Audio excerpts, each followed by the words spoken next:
ನಿಮಗೂ ಕೂಡ ರಿಪೋರ್ಟೆಡ್ ಸ್ಪೀಚ್ನ ಕ್ವಶನ್ನಲ್ಲಿ 5ಕ್ಕೆ 5 ಅಂಕ ಬರ್ತಾ ಇಲ್ವಾ?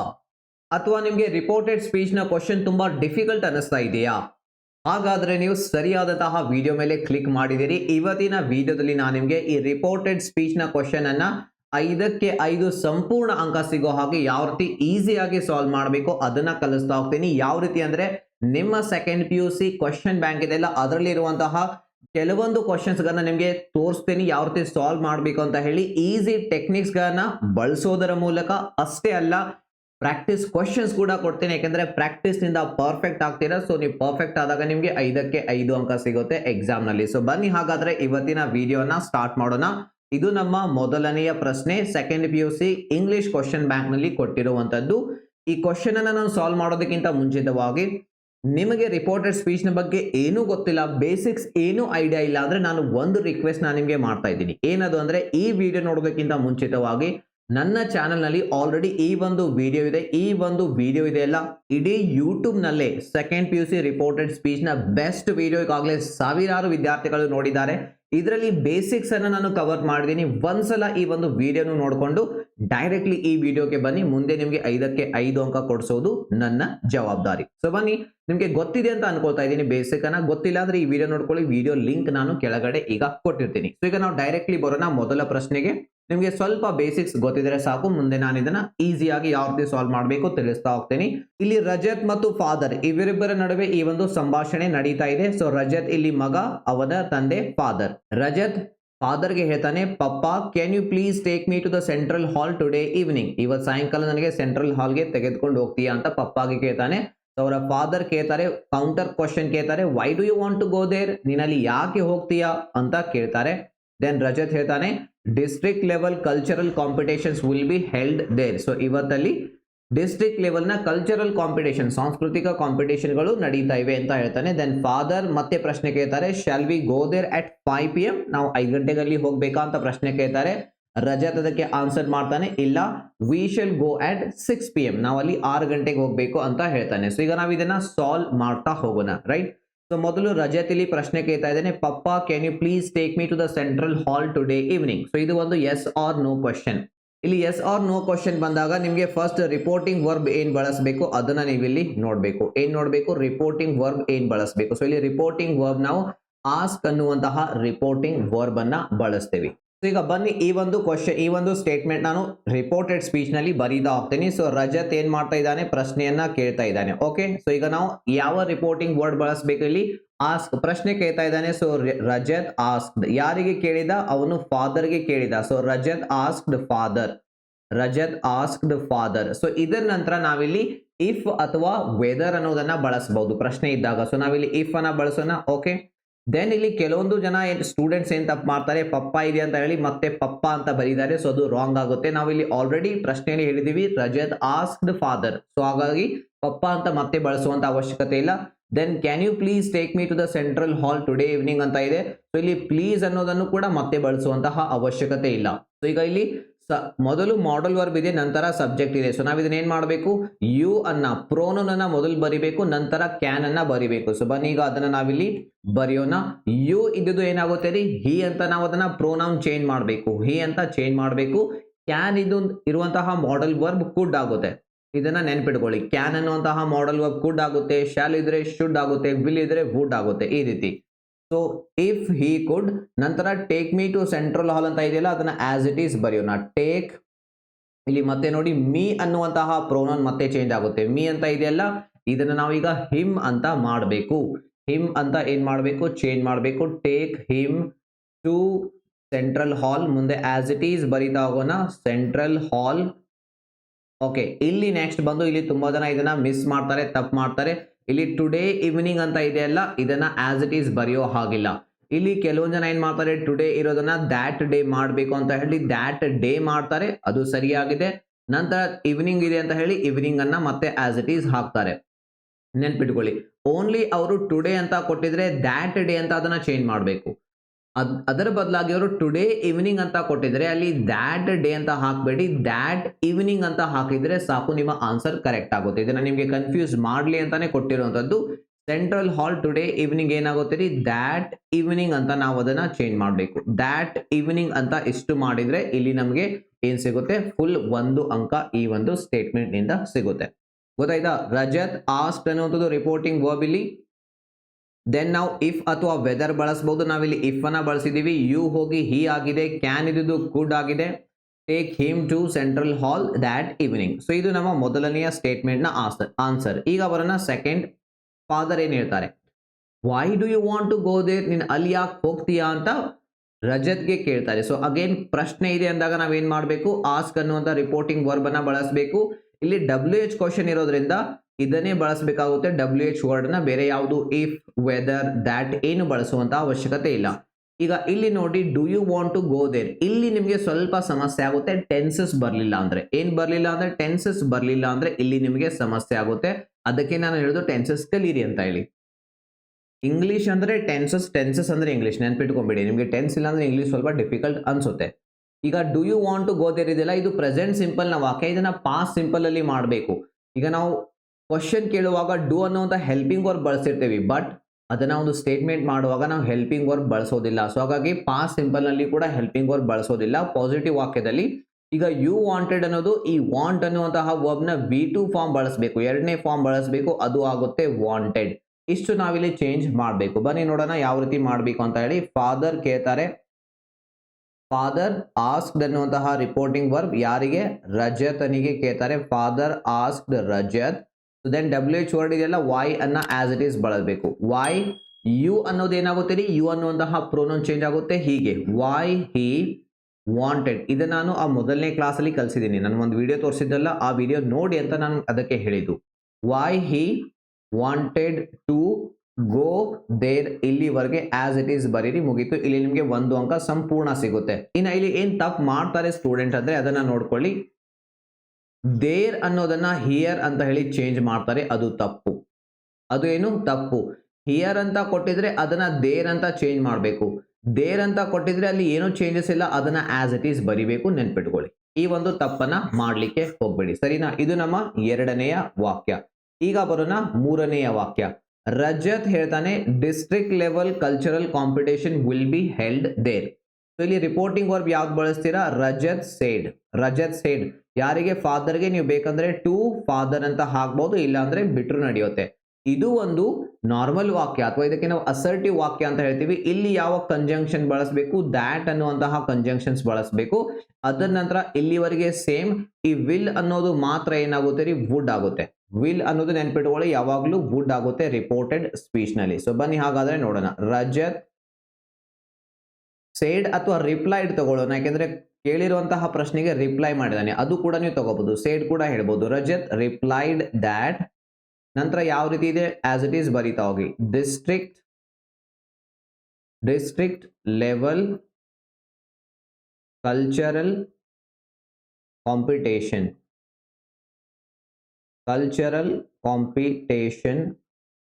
ವಿಲ್ ಅನ್ನೋದು ಏನಾಗುತ್ತೆ ರೀ, ನೆನ್ಪಿಟ್ಕೊಳ್ಳಿ, ವುಡ್ ಆಗುತ್ತೆ. Would be held. ದೇರ್ ಅನ್ನೋದು ಚೇಂಜ್ ಆಗುತ್ತಾ, ಇಲ್ಲ, ಆಸ್ ಇಟ್ ಈಸ್ ಇರುತ್ತೆ. ಇಷ್ಟು ಬರದೆ ನಿಮಗೆ ಇದಕ್ಕೆ ಮತ್ತೆ 1 ಅಂಕ ಸಿಗುತ್ತೆ. ಇದು ನಮ್ಮ ಮೂರನೆಯ ವಾಕ್ಯ, ಸಿಂಪಲ್ ಆಗಿದೆ, ಸರಿನಾ? ನೆಕ್ಸ್ಟ್ ಬರೋಣ ನಾಲ್ಕನೆಯ ವಾಕ್ಯ. ಫಾದರ್ ಕೇಳ್ತಾರೆ, shall we go there at 5 PM, ನಾವಲ್ಲಿ 5 ಗಂಟೆಗೆ ಹೋಗ್ಬೇಕಂತ ಕೇಳ್ತಾರೆ. ಸೊ ಈಗ ರಿಪೋರ್ಟಿಂಗ್ ವರ್ಬ್ ಏನ್ ಬಳಸ್ತೀರಾ, ಆಸ್ಕ್ಡ್ ಅನ್ನೋದ ರಿಪೋರ್ಟಿಂಗ್ ವರ್ಬ್ ಯಾರಿಗೆ, ರಜತನಿಗೆ ಕೇಳ್ತಾರೆ. Father asked Rajat. ಇದು ಎಸ್ ಆರ್ ನೋ ಕ್ವಶನ್ ಇರೋದ್ರಿಂದ ಇಫ್ ಅಥವಾ ನೀವು ವೆದರ್ ಅನ್ನ ಬಳಸಬಹುದು. ಈ ಬಾರಿ ನಾವು ವೆದರ್ ಬಳಸೋಣ. ವೆದರ್, ವಿ ಅನ್ನೋದು ಏನಾಗುತ್ತೆ ರೀ, ಪ್ರೊನೌನ್ ಚೇಂಜ್ ಆಗುತ್ತೆ, ಅದನ್ನ ದೇ ಮಾಡಬೇಕು. ಶಾಲ್ ಅನ್ನೋದು ಶುಡ್ ಆಗುತ್ತೆ, ನೆನ್ಪಿಟ್ಕೊಳ್ಳಿ. ಕ್ಯಾನ್ ಇದ್ರೆ ಕುಡ್, ಶಾಲ್ ಇದ್ರೆ ಶುಡ್, ಅಂಡ್ ದೆನ್ ಅದೇ ರೀತಿ ವಿಲ್ ಇದ್ರೆ ವುಡ್. ಈ ರೀತಿ ಮಾಡಲ್ ವರ್ಬ್ಸ್ ಗಳು ಚೇಂಜ್ ಆಗುತ್ತೆ. Should, they should go there at 5 PM ಅಂತ ನಾವು ಇದನ್ನ ಮಾಡಬೇಕು. ಸೊ ಬನ್ನಿ ನೋಡೋಣ ಯಾವ ರೀತಿ ಇದು ಆಗುತ್ತೆ ಅಂತ ಹೇಳಿ. ಫಾದರ್ ಆಸ್ಕ್ಡ್ ಯಾರಿಗೆ ಕೇಳ್ತಾರೆ, ರಜತನಿಗೆ ಕೇಳ್ತಾರೆ. Father asked Rajat. ವೆದರ್ ಬಳಸೋಣ ನಾವು, ಇಫ್ ಬಳಸಬಹುದು, ಈ ಬಾರಿ ವೆದರ್ ಬಳಸೋಣ. ವೆದರ್, ವಿ ಅನ್ನೋದು ಏನಾಗುತ್ತೆ ರೀ, whether they should go there at 5 PM. ನೆನಪಿಟ್ಕೊಳ್ಳಿ, ಇಲ್ಲಿ ಕ್ವಶನ್ ಮಾರ್ಕ್ ಹಾಕೋ ಹಾಗಿಲ್ಲ, ಮತ್ತೆ ತಪ್ಪಾಗುತ್ತೆ. ಫುಲ್ ಸ್ಟಾಪ್ ಅನ್ನು ನಾವಿಲ್ಲಿ ಹಾಕಬೇಕು. ಇಷ್ಟು ಬರೆದ್ರೆ ನಿಮಗೆ ಅಗೇನ್ ಇಲ್ಲಿ ಇದಕ್ಕೆ 1 ಅಂಕ ಸಂಪೂರ್ಣವಾಗಿ ಸಿಗುತ್ತೆ. ಈಗ ಲಾಸ್ಟ್ ವಾಕ್ಯಕ್ಕೆ ಬರೋಣ. ರಜತ್ ಹೇಳ್ತಾನೆ no we shall go there at 6 PM, 6 ಗಂಟೆಗೆ ಹೋಗ್ಬೇಕು ಅಂತ ಹೇಳ್ತಾನೆ. So Rajat replied that, Rajat replied ಅನ್ನುವಂತಹ ರಿಪೋರ್ಟಿಂಗ್ ವರ್ಬ್ ಅನ್ನ ಇಲ್ಲಿ ಬಳಸಬೇಕು. ರಜತ್ ರಿಪ್ಲೈಡ್ ದ್ಯಾಟ್, ವಿ ಅನ್ನೋದು ಮತ್ತೆ ದೇ ಆಗುತ್ತೆ, ಶಾಲ್ ಹೋಗಿ ಶುಡ್ ಆಗುತ್ತೆ, they should go at 6 PM. ಇಷ್ಟು ನೀವು ಬರಿಬೇಕು, ಇಲ್ಲಿ ಸಾಕು. ಬನ್ನಿ ಬರೆಯೋಣ. ರಜತ್ ಏನ್ ಮಾಡ್ದ, ರಿಪ್ಲೈ ಮಾಡ್ದ. ರಜತ್ ರಿಪ್ಲೈಡ್ ದ್ಯಾಟ್, ವಿ ಅನ್ನೋದು ಏನಾಗುತ್ತೆ ರೀ, ದೇ, ಶಾಲ್ ಅನ್ನೋದು ಶುಡ್ ಆಗುತ್ತೆ, they should go at 6 PM, at 6 PM. Done. ಇಷ್ಟು ಬರೆದ್ರೆ ನಿಮ್ಗೆ ಇಲ್ಲಿ ಏನ್ ಸಿಗುತ್ತೆ, 5ಕ್ಕೆ 5 ಅಂಕ ಸಂಪೂರ್ಣವಾಗಿ ಸಿಗುತ್ತೆ. ಇಲ್ಲಿ ಕೆಲವೊಂದು ಬೇಸಿಕ್ಸ್ ನಿಮಗೆ ಗೊತ್ತಿರಬೇಕು, ಅದನ್ನ ಮೊದಲನೇ ವಿಡಿಯೋದಲ್ಲಿ ಕಲಿಸಿದ್ದೀನಿ. ಆ ವಿಡಿಯೋ ಲಿಂಕ್ ಕೆಳಗಡೆ ಇದೆ, ಇನ್ನೊಂದ್ಸಲ ನೋಡಿ. ದೆನ್ ಇದು ನಿಮಗೆ ತುಂಬಾ ಅಂದ್ರೆ ತುಂಬಾ ಈಸಿ ಅನ್ಸುತ್ತೆ. ಈಗ ನಾವು ಬರೋಣ ಸೆಕೆಂಡ್ ಕ್ವಶನ್. ಈ ಕ್ವಶನ್ ನೋಡಿ ಸ್ವಲ್ಪ ಡಿಫಿಕಲ್ಟ್ ಅನ್ನಿಸ್ತಾ ಇದೆ ಸ್ಟೂಡೆಂಟ್ಸ್ಗೆ. ಇಲ್ಲಿ ಬಹಳ ಇಂಪರೇಟಿವ್ ಸೆಂಟೆನ್ಸಸ್ ನ ವಾಕ್ಯಗಳಿವೆ, ಅದನ್ನ ಸಾಲ್ವ್ ಮಾಡ್ಲಿಕ್ಕೆ ಬರ್ತಾ ಇಲ್ಲ. ಅದನ್ನ ಈಸಿಯಾಗಿ ನಿಮ್ಗೆ ಹೇಳ್ತಾ ಹೋಗ್ತೀನಿ. ಇಲ್ಲಿ ರೂಫ್ ಹೇಳ್ತಾನೆ do not forget our sign is the motor car. ಒಬ್ಬ ಮಹಿಳೆಗೆ ಹೇಳ್ತಾ ಇದ್ದಾನೆ, ರೂಫ್ ಮರಿಬೇಡ, ನಮ್ದು ಸೈನ್ ಏನು ಇಲೆಕ್ಷನ್ ಅಲ್ಲಿ ಸೈನ್ ಇದೆಯಲ್ಲ, ನಮ್ದು ಮೋಟರ್ ಕಾರ್ ಅಂತ ಹೇಳ್ತಾನೆ. ಸೊ ಆಗ ಆ ವುಮನ್, ಮಹಿಳೆ ಪ್ರಶ್ನೆ ಕೇಳ್ತಾಳೆ, is it like Marcus car, Marcus ನ ಕಾರ್ ಇದೆಯಲ್ಲ ಅದೇ ರೀತಿ ಇದೆಯಾ ಅದು ಅಂತ ಕೇಳ್ತಾಳೆ ಆ ಮಹಿಳೆ. ಅದಕ್ಕೆ ರೂಫ್ ಉತ್ತರ ಕೊಡ್ತಾನೆ, it is the same car, don't look at the other with the mans head. So ಇದನ್ನ ಯಾವ ರೀತಿ ಸಾಲ್ವ್ ಮಾಡಬೇಕು ನೋಡೋಣ. ಇದು ಕೇಳುವಂತ ಚಾನ್ಸಸ್ ಬಹಳ ಇದೆ. ಸೊ ಬನ್ನಿ ನೋಡೋಣ. ಅದಕ್ಕಿಂತ ಮುಂಚಿತವಾಗಿ ನಿಮ್ಮ 1 ನಿಮಿಷ ತಗೊಳ್ತೇನೆ ನನ್ನ second PUC English toppers course ಬಗ್ಗೆ ನಿಮಗೆ ತಿಳಿಸ್ಲಿಕ್ಕೆ. ನೀವು ಒಂದು ವೇಳೆ ಏನಾದರೂ ಇಂಗ್ಲಿಷ್ ನಲ್ಲಿ ಈ ಸಮಸ್ಯೆಗಳನ್ನ ಫೇಸ್ ಮಾಡ್ತಾ ಇದ್ರೆ, ಇಂಗ್ಲಿಷ್ ನಿಮಗೆ ತುಂಬಾ ಡಿಫಿಕಲ್ಟ್ ಅನ್ನಿಸ್ತಾ ಇದ್ರೆ, ಇಂಗ್ಲಿಷ್ ಅಲ್ಲಿ ನೀವು 90+ ಸ್ಕೋರ್ ಮಾಡಬೇಕು ಅನ್ನುವಂತ ಆಸೆ ಇದ್ರೆ, ಗ್ರಾಮರ್ ನಲ್ಲಿ 40ಕ್ಕೆ 40 ಅಂಕ ಬರ್ತಾ ಇಲ್ಲ, ಇಂಗ್ಲಿಷ್ ಇಂದ ತುಂಬಾ ಭಯ ಆಗ್ತಾ ಇದೆ ಅಂದ್ರೆ, ನಿಮಗೆ ಭಯ ಪಡುವಂತ ಅವಶ್ಯಕತೆ ಇಲ್ಲ. ಕೊನೆಯ ಈ ತುಂಬಾ ಕಡಿಮೆ ಸಮಯದಲ್ಲಿ ನಿಮಗಾಗಿ ಇಂಗ್ಲಿಷ್ ನಲ್ಲಿ 90+ ಮಾರ್ಕ್ಸ್ ಅನ್ನ ಕೊಡಿಸ್ಲಿಕ್ಕೆ ನಾನ್ ತಂದಿದ್ದೀನಿ ಇಂಗ್ಲಿಷ್ ಟಾಪರ್ಸ್ ಕೋರ್ಸ್ ಅನ್ನ. ಸೊ ಎಕ್ಸಾಕ್ಟ್ಲಿ ಏನಾಗುತ್ತೆ ಇಂಗ್ಲಿಷ್ ಟಾಪರ್ಸ್ ಕೋರ್ಸ್ ಅಲ್ಲಿ ಅಂದ್ರೆ 20 ತಾಸಲ್ಲಿ ನಾನು ನಿಮಗೆ ರೆಡಿ ಮಾಡ್ತೀನಿ 90+ ಸ್ಕೋರ್ ಮಾಡೋ ಹಾಗೆ, 0 ಇಂದ ಬೇಸಿಕ್ ನಿಂದ. ಆ ರೀತಿ ಈ ಕೋರ್ಸ್ ಅನ್ನ ಡಿಸೈನ್ ಮಾಡಲಾಗಿದೆ. ಈಗಾಗಲೇ ನೀವು ನೋಡಬಹುದು ನೂರಾರು ವಿದ್ಯಾರ್ಥಿಗಳು ಈ ಕೋರ್ಸ್ ಇಂದ ಕಲಿತಾ ಇದ್ದಾರೆ. ಅನಿತಾ ಅವರು ಪ್ರಿಪರೇಟರಿಲಿ 72 ಸ್ಕೋರ್ ಮಾಡಿದ್ದಾರೆ. ಹೇಮಂತ್ ಅವರು 75 ಸ್ಕೋರ್ ಮಾಡಿದ್ದಾರೆ ಔಟ್ ಆಫ್ 80. ಈ ರೀತಿ ತುಂಬಾ ಜನ ಇಂಗ್ಲಿಷ್ ಡಿಫಿಕಲ್ಟ್ ಅನ್ಕೊಳ್ತಾ ಇರುವಂತಹ ಸ್ಟೂಡೆಂಟ್ಸ್, ಇಂಗ್ಲಿಷ್ ಅನ್ನ ಹೇಟ್ ಮಾಡ್ತಾ ಇರುವಂತಹ ಸ್ಟೂಡೆಂಟ್ಸ್ ಈಗ ಇಂಗ್ಲಿಷ್ ಅನ್ನ ಆರಾಮಾಗಿ ಈಸಿಯಾಗಿ ಕಲಿತು ಒಳ್ಳೆ ಸ್ಕೋರ್ ಅನ್ನ ಮಾಡ್ತಾ ಇದ್ದಾರೆ. ನೀವು ಇಲ್ಲಿ ನೋಡಬಹುದು ಫೀಡ್ಬ್ಯಾಕ್ ಅನ್ನ, ನಮ್ಮ ಸ್ಟೂಡೆಂಟ್ಸ್ ನ ಫೀಡ್ಬ್ಯಾಕ್. ಸೊ ನಿಮಗೂ ಕೂಡ ಇಂಗ್ಲಿಷ್ ನಲ್ಲಿ 90+ ಸ್ಕೋರ್ ಮಾಡಬೇಕು ಅನ್ನುವಂತ ಆಸೆ ಇದ್ರೆ, ಕೇವಲ 20 ತಾಸುಗಳಲ್ಲಿ ರೆಡಿ ಆಗಬೇಕು, 90+ ಸ್ಕೋರ್ ಮಾಡಬೇಕು ಅನ್ನುವಂತ ಆಸೆ ಇದ್ರೆ ನೀವು ಈ ಬ್ಯಾಚ್ ಅನ್ನ ಜಾಯಿನ್ ಆಗಬಹುದು. ಟಾರ್ಗೆಟ್ ಏನು, ನಿಮ್ಮನ್ನ 90+ ಸ್ಕೋರ್ ಮಾಡೋ ಹಾಗೆ ರೆಡಿ ಮಾಡೋದು ಕೇವಲ 20 ತಾಸುಗಳಲ್ಲಿ. 2 ಡೇ ಮನಿ ಬ್ಯಾಕ್ ಗ್ಯಾರಂಟಿ ಕೂಡ ಇರುತ್ತೆ. ಇಷ್ಟ ಆಗ್ಲಿಲ್ಲ ಅಂದ್ರೆ 2 ಡೇಸ್ ಒಳಗಡೆ ರೀಫಂಡ್ ಕೂಡ ತಗೋಬಹುದು. ತುಂಬಾ ಡಿಸ್ಕೌಂಟ್ ಕೂಡ ನಡೀತಾ ಇದೆ. ಕೇವಲ 1059 ರೂಪಾಯಿಲಿ ಈ ಒಂದು ಕೋರ್ಸ್ ನಿಮಗೆ ಸಿಗ್ತಾ ಇದೆ. ಯಾವ ರೀತಿ ಜಾಯಿನ್ ಆಗೋದಂದ್ರೆ, ನಮ್ಮ ಆಪ್ ನಲ್ಲಿ ಸ್ಕಿಲ್ ಬೂಸ್ಟರ್ ಆಪ್ ನಲ್ಲಿ ನಿಮಗೆ ಈ ಕೋರ್ಸ್ ಸಿಗುತ್ತೆ. ನಮ್ಮ ಆಪ್ ಡೌನ್ಲೋಡ್ ಮಾಡ್ಕೊಳ್ಳಿ, ಲಿಂಕ್ ಕೆಳಗಡೆ ಕೊಟ್ಟಿರ್ತೀನಿ. ಸೊ ಈ ರೀತಿ ಕೋರ್ಸ್ ಇದೆ, ಅದರ ಮೇಲೆ ಕ್ಲಿಕ್ ಮಾಡಿ, ಅದರ ಕಂಪ್ಲೀಟ್ ಇನ್ಫಾರ್ಮೇಶನ್ ಇದೆ, ಅದನ್ನು ನೋಡ್ಕೊಳ್ಳಿ. ದೆನ್ ನೀವು ಫೋನ್ ಪೇ, ಗೂಗಲ್ ಪೇ ಏನಿದೆ ಅದರ ಮೂಲಕ ಪೇಮೆಂಟ್ ಮಾಡಿ ಜಾಯಿನ್ ಆಗ್ಬೋದು. ಕೆಲವು ವಿದ್ಯಾರ್ಥಿಗಳ ಕಡೆ ಫೋನ್ ಪೇ, ಗೂಗಲ್ ಪೇ ಇರೋದಿಲ್ಲ, ಹಳ್ಳಿಯಿಂದ ಇರುವಂತಹ ವಿದ್ಯಾರ್ಥಿಗಳು, ಅವರು ಡೈರೆಕ್ಟ್ಲಿ ಈ ನಂಬರ್ಗೆ ನನಗೆ ಕಾಂಟ್ಯಾಕ್ಟ್ ಮಾಡಬಹುದು. ನಿಮ್ದು ಏನಾದರೂ ಡೌಟ್ಸ್ ಇದ್ರೂ ಕೂಡ ಈ ನಂಬರ್ಗೆ ನೀವು ಕಾಂಟ್ಯಾಕ್ಟ್ ಮಾಡಬಹುದು. ಸೊ ಈಗ ಬರೋಣ ನಮ್ಮ ಎರಡನೆಯ ಪ್ರಶ್ನೆ. ಎರಡನೇ ಪ್ರಶ್ನೆ, ರೂಫ್ ಹೇಳ್ತಾನೆ do not forget our sign is the motor car. So ಇದು ಏನ್ರಿ ಇಂಪರೇಟಿವ್ ಸೆಂಟೆನ್ಸ್. ಇಂಪರೇಟಿವ್ ಸೆಂಟೆನ್ಸ್ ಅಲ್ಲಿ ನಾನು ಯಾವಾಗ್ಲೂ ಹೇಳ್ತೀನಿ, ನಾವು ಟು ಅನ್ನ ಬಳಸ್ತೀವಿ, ನೆನ್ಪಿಟ್ಕೊಳ್ಳಿ. ರೂಫ್ ಟೋಲ್ಡ್, ರೂಫ್ ಟೋಲ್ಡ್ ಅಂತ ನಾವಿಲ್ಲಿ ತಗೊಳ್ಳೋಣ. ರೂಫ್ ಯಾರಿಗೆ ಹೇಳಿದ, ಮಹಿಳೆಗೆ ಹೇಳಿದ. ಟೋಲ್ಡ್ ಅನ್ನುವಂತ ರಿಪೋರ್ಟಿಂಗ್ ವರ್ಬ್. ರೂಫ್ told women not to forget. ಇದು ಡೂ ಈಗ ಬರೋದಿಲ್ಲ ಇಲ್ಲಿ. ನಾಟ್ ಟು ಫಾರ್ಗೆಟ್ ಇದು ಸೇಮ್ ವಾಕ್ಯ ಇರೋದು, ಒಂದೇ ವಾಕ್ಯದ ಭಾಗ ಇರೋದ್ರಿಂದ ಇದನ್ನ ಕೂಡಿಸ್ಕೋಬೇಕು ಇಲ್ಲಿ. ನಾಟ್ ಟು ಫಾರ್ಗೆಟ್ ದ್ಯಾಟ್ ಅಂತ ಕಂಜಂಕ್ಷನ್ ಹಾಕಿ, ಅವರ್ ಅನ್ನೋದಿದೆಯಲ್ಲ ಅದು ದೇರ್ ಆಗುತ್ತೆ. ದೇರ್ ಸೈನ್ ಈಸ್ ಇದ್ದು ವಾಸ್ ಆಗುತ್ತೆ. There sign was the motor car. So ಬನ್ನಿ ತೋರಿಸ್ತೀನಿ ಯಾವ ರೀತಿ ಇದನ್ನ ಬರಿಬೇಕಂತ ಹೇಳಿ. ರೂಫ್ ಟೋಲ್ಡ್ ಯಾರಿಗೆ, ವುಮೆನ್. ರೂಫ್ ಟೋಲ್ಡ್ ವುಮೆನ್ ನಾಟ್ ಟು. ನೋಡಿ ಇಲ್ಲಿ ತುಂಬಾ ಜನ ಏನ್ ಮಾಡ್ತಾ ಇದ್ದಾರೆ, ಡು ನಾಟ್ ಅನ್ನ ಆಸ್ ಇಟ್ ಈಸ್ ಬರೀತಾ ಇದ್ದಾರೆ, ಅದು ತಪ್ಪು ಇಲ್ಲಿ ಆಗುತ್ತೆ. ದ್ಯಾಟ್ ಹಾಕ್ತಾ ಇದ್ದಾರೆ, ದ್ಯಾಟ್ ಹಾಕೋದು ಇಲ್ಲಿ ತಪ್ಪಾಗುತ್ತೆ. ಇಲ್ಲಿ ಟು ಹಾಕ್ಬೇಕು. ಇದು ಇಂಪರೇಟಿವ್ ವಾಕ್ಯ, ಇದನ್ನ ಕಲಿಸಿದ್ದೀನಿ ಆ ಫಸ್ಟ್ ವಿಡಿಯೋದಲ್ಲಿ. ಇದು ನಿಮ್ಮ ಕೋರ್ಸ್ ಅಲ್ಲಿ ಇನ್ನೂ ಈಸಿ ಮೆಥಡ್ ಅಲ್ಲಿ ಕಲಿಸಿದ್ದೀನಿ. ಟೆನ್ಸಸ್ ಕಲ್ತ ನಂತರ ಇನ್ನೂ ತುಂಬಾ ಈಸಿ ಆಗುತ್ತೆ. ಅದು ಟೆನ್ಸಸ್ ಗೊತ್ತಿಲ್ಲ ಅಂದ್ರೆ ಸ್ವಲ್ಪ ಡಿಫಿಕಲ್ಟ್. ರೂಫ್ told women not to forget, not to forget ಮರಿಬೇಡ. ಸೊ ಏನ್ ಮರಿಬೇಡ ಅದನ್ನ ಹೇಳಲಿಕ್ಕೆ ದ್ಯಾಟ್ ಹಾಕಿ ಮುಂದಿನ ವಾಕ್ಯ ಬರೀರಿ. ಅವರ್ ಸೈನ್ ಇದೆ ಮೋಟರ್ ಕಾರ್ ಇದೆಯಲ್ಲ, ಸೊ ಅವರ್ ಹೋಗಿ ಏನಾಗುತ್ತೆ, ದೇರ್ ಆಗುತ್ತೆ. ದೇರ್ ಸೈನ್ ಈಸ್ ಇದ್ದು ವಾಸ್ ಆಗುತ್ತೆ. There sign was the motor car. ಏನು ಮೋಟರ್ ಕಾರ್. ಇಷ್ಟು ಬರೆದ್ರೆ ನಿಮ್ಗೆ ಇಲ್ಲಿ 2 ಅಂಕ ಸಿಗುತ್ತೆ. ಯಾಕೆಂದ್ರೆ ಇಲ್ಲಿ 2 ವಾಕ್ಯಗಳು ಇವೆ. ಸರಿಯಾಗಿ ನೋಡ್ಕೊಳ್ಳಿ, ಇಲ್ಲಿ 2 ವಾಕ್ಯಗಳು ಇವೆಲ್ಲ. ಸೊ ಇದಕ್ಕೆ ನಿಮ್ಗೆ 2 ಅಂಕ ಇಲ್ಲಿ ಸಿಗುತ್ತೆ. ತಪ್ಪು ಮಾಡಿದ್ರೆ 2 ಅಂಕವನ್ನ ಇಲ್ಲಿ ಕಳ್ಕೊಳ್ತೀರಾ.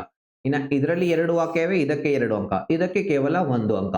ಅದಕ್ಕೆ ಮಹಿಳೆ ಏನ್ ಪ್ರಶ್ನೆ ಕೇಳ್ತಾಳೆ, is it like the Marcus car? ಅದು ಮಾರ್ಕಸ್ ಕಾರ್ ತರ ಇದೆಯಾ ಅಂತ ಕೇಳ್ತಾಳೆ. ಸೊ ವುಮೆನ್ ಆಸ್ಕ್ಡ್, ಯಾರಿಗೆ ಕೇಳ್ತಾಳೆ? ರೂಪನಿಗೆ ಕೇಳ್ತಾಳೆ. Ask yes or no question ಇರೋದ್ರಿಂದ ಏನ್ ಬಳಸ್ಬೇಕ್ರಿ? ಇಫ್ ಅಥವಾ ವೆದರ್ ಬಳಸಬೇಕು. ನಾವಿಲ್ಲಿ ಇಫ್ ಬಳಸೋಣ. ಇಫ್ ಇಟ್ ಸೇಮ್ ಇರುತ್ತೆ, ಈಸ್ ಇದ್ದು ವಾಸ್ ಆಗ್ಬೇಕು. It was like Marcus car. Simple ಇದೆ ಇದು. ಬನ್ನಿ ನೋಡೋಣ ಯಾವ ರೀತಿ ಇದಕ್ಕೆ ಉತ್ತರ ಬರಿಬೇಕು ಅಂತ ಹೇಳಿ. ವುಮೆನ್ ಆಸ್ಕ್, ವುಮೆನ್ ಏನ್ ಮಾಡ್ತಾಳೆ? ಕೇಳ್ತಾಳೆ. ಯಾರಿಗೆ? Women ask roof if it ಮೊದಲು ಬರಬೇಕು, ನಂತರ ನೋಡಿ ಇದು ವೆರಿ ಇಂಪಾರ್ಟೆಂಟ್. ನಮಗೆ ಇಂಗ್ಲಿಷ್ ನಲ್ಲಿ ನಾವು ಪ್ರಶ್ನೆ ಮಾಡುವಾಗ ಏನ್ ಮಾಡ್ತೀವಿ? ಹೆಲ್ಪಿಂಗ್ ವರ್ಬ್ ಮೊದಲು ಹಾಕ್ತೇವೆ, ಈ ಪ್ರೊನೌನ್ ಅಥವಾ ಸಬ್ಜೆಕ್ಟ್ ನಂತರ ಹಾಕ್ತೀವಿ. ಬಟ್ ಅದನ್ನ ರಿಪೋರ್ಟೆಡ್ ಸ್ಪೀಚ್ ನಲ್ಲಿ ನಾವು ಒಂದು ವಾಕ್ಯ ಮಾಡಿ ಬರಿಬೇಕು. ಸೊ ಹಾಗಾಗಿ ಸಬ್ಜೆಕ್ಟ್ ಮೊದಲು ಬರುತ್ತೆ, ಅದರ ನಂತರ ಹೆಲ್ಪಿಂಗ್ ವರ್ಬ್ ಬರುತ್ತೆ. ಸೊ ಇಲ್ಲಿ ಈಸ್ ಏನಾಗುತ್ತೆ? ಈಗ ವಾಸ್ ಆಗುತ್ತೆ. If it was like Marcus car ಅಂತ ಪ್ರಶ್ನೆಯನ್ನ ಅವಳು ಕೇಳ್ತಾಳೆ. ಇಲ್ಲಿ ಫುಲ್ ಸ್ಟಾಪ್ ನೀವು ಹಾಕಬೇಕು, ಕ್ವಶನ್ ಮಾರ್ಕ್ ಹಾಕುವಾಗಿಲ್ಲ, ಅದು ತಪ್ಪು. ಇನ್ನು ಲಾಸ್ಟ್ ವಾಕ್ಯಕ್ಕೆ ಬರೋಣ. ಸ್ವಲ್ಪ ಕಾಂಪ್ಲಿಕೇಟೆಡ್ ಇದೆ. ಇಲ್ಲಿ ನೋಡಿ, ರೂಫ್ ಹೇಳ್ತಾನೆ, Rolf it is the same car ಅಂತ ಹೇಳ್ತಾನೆ. ಸೊ ರೂಫ್ ಟೋಲ್ಡ್ ವುಮೆನ್ ಅಂತ ಹಾಕಿ that it was the same car. It same ಇರುತ್ತೆ, ಈಸ್ ಇದ್ದು ಮತ್ತೆ ವಾಸ್ ಆಗುತ್ತೆ. It was the same car. ಮುಂದೆ ಅವಳಿಗೆ ಅವನು ಒಂದು ಎಚ್ಚರಿಕೆ ಕೊಡ್ತಾನೆ, do not look at the other car with a man's head. ಇನ್ನೊಂದು ಕಾರ್ ಇದೆಯಲ್ಲ ಅದನ್ನ ನೋಡ್ಲಿಕ್ಕೆ ಹೋಗ್ಬೇಡ. ಇನ್ನೊಂದು ಸೈನ್ ಇದೆಯಲ್ಲ, ಒಬ್ಬ ಮನುಷ್ಯನ ತಲೆ ಇದೆ ಅದರಲ್ಲಿ, ಆ ಸೈನ್ ಅನ್ನ ನೋಡ್ಬೇಡ ಅಂತ ಹೇಳ್ತಾನೆ. ಅಂದ್ರೆ ಒಂದ್ ರೀತಿ ವಾರ್ನಿಂಗ್ ಕೊಡ್ತಾ ಇದ್ದಾನೆ ಅಥವಾ ಹೇಳ್ತಾ ಇದ್ದಾನೆ ಅಂತ ಅರ್ಥ. ಇಲ್ಲಿ ನಾವು ಹೇಳ್ಬೋದು, Rolf told women that it was the same car and he asked her ಅಂತ ಬರಿಬಹುದು. ಹಿ ಆಸ್ಕ್ಡ್ ಹರ್ ಅದನ್ನ ಹೇಳ್ಬಹುದು, ಅಥವಾ ವಾರ್ನ್ ಮಾಡಿದ ಅಂತ ಹೇಳ್ಬೇಕಂದ್ರೆ ಹಿ ವಾರ್ನ್ಡ್ ಹರ್ ಅಂತ ಹೇಳ್ಬಹುದು, ಅಥವಾ ಟೋಲ್ಡ್ ಕೂಡ ಬಳಸಬಹುದು. ಇಲ್ಲಿ he told her not to look at the other with man's head. So ಬನ್ನಿ ನೋಡೋಣ ಯಾವ ರೀತಿ ಇದು ಆಗುತ್ತೆ ಅಂತ ಹೇಳಿ. ರೂಫ್ ಏನ್ ಮಾಡ್ತಾನೆ? ಟೋಲ್ಡ್ ಅಥವಾ ರಿಪ್ಲೈಡ್ ತಗೊಳ್ಳೋಣ. ರೂಫ್ ರಿಪ್ಲೈಡ್, ಪ್ರಶ್ನೆ ಕೇಳಿದಕ್ಕೆ ರಿಪ್ಲೈಡ್ ಮಾಡಿದಾನೆ ಅಂದ್ರೆ ರಿಪ್ಲೈಡ್ ಅನ್ನೋದನ್ನು ಕೂಡ ನೀವು ಬಳಸಬಹುದು, ಇನ್ನೂ ಚೆನ್ನಾಗಿರುತ್ತೆ. Rolf replied that it was, ನೋಡಿ ಇಟ್ ಈಸ್ ಇದು ವಾಸ್ ಆಗುತ್ತೆ. It was the same car. ನಂತರ ಮುಂದೆ ಯಾವ ರೀತಿ ಕಂಟಿನ್ಯೂ ಮಾಡ್ಬೇಕಂದ್ರೆ ಆ್ಯಂಡ್ ಹಾಕಿ. And he told her, told ಬಳಸೋಣ. ಹಿ ಟೋಲ್ಡ್ ಹರ್, ಯಾರಿಗೆ? ಹರ್ ಅಂದ್ರೆ ಇಲ್ಲಿ ಆ ಮಹಿಳೆ. He told her not to, again ನೋಡಿ ಇದು ಒಂದು ಇಂಪರೇಟಿವ್ ವಾಕ್ಯ. ಇಂಪರೇಟಿವ್ ವಾಕ್ಯ ಇದ್ದಾಗ ಯಾವಾಗ್ಲೂ ನೆನ್ಪಿಟ್ಕೊಳ್ಳಿ, ಏನ್ ಮಾಡ್ಬೇಕು? ನಾಟ್, ಅಲ್ಲಿ ಟು ಅನ್ನ ಸೇರಿಸಬೇಕು. He told her not to look at the other with the man's head.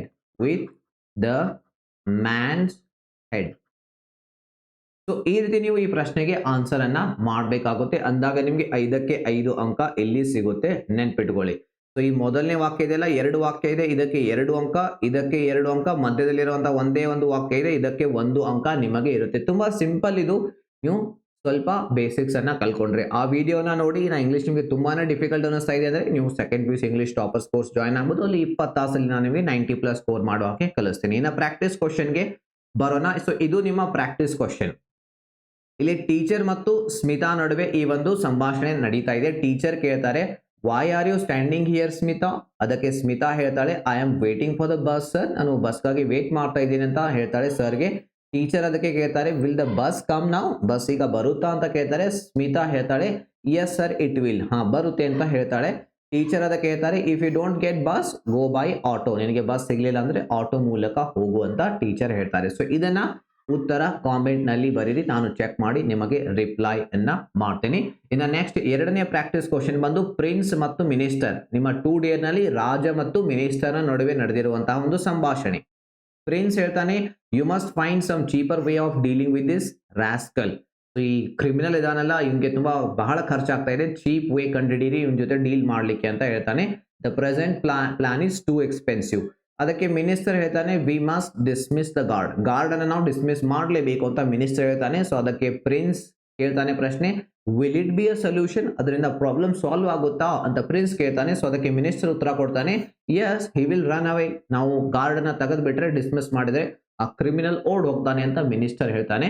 So ಇದರ ಒಂದು ಉತ್ತರವನ್ನ ಅಗೇನ್ ಕಾಮೆಂಟ್ ನಲ್ಲಿ ಬರೀರಿ, ನಾನು ಚೆಕ್ ಮಾಡಿ ನಿಮಗೆ ರಿಪ್ಲೈ ಮಾಡುವಂತಹ ಪ್ರಯತ್ನ ಮಾಡ್ತೇನೆ. ಸೊ ಇದು ನಿಮಗೆ ಇಷ್ಟ ಆಗಿದೆ ಅಂತ ಅನ್ಕೋತೀನಿ ಈ ಒಂದು ವಿಡಿಯೋ.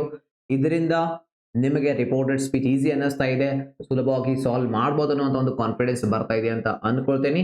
ಈ ಒಂದು ವಿಡಿಯೋನ ಕೊನೆಯವರೆಗೆ ನೋಡಿದ್ದಕ್ಕಾಗಿ ತುಂಬಾ ತುಂಬಾ ಧನ್ಯವಾದಗಳು. Thank you so much for watching.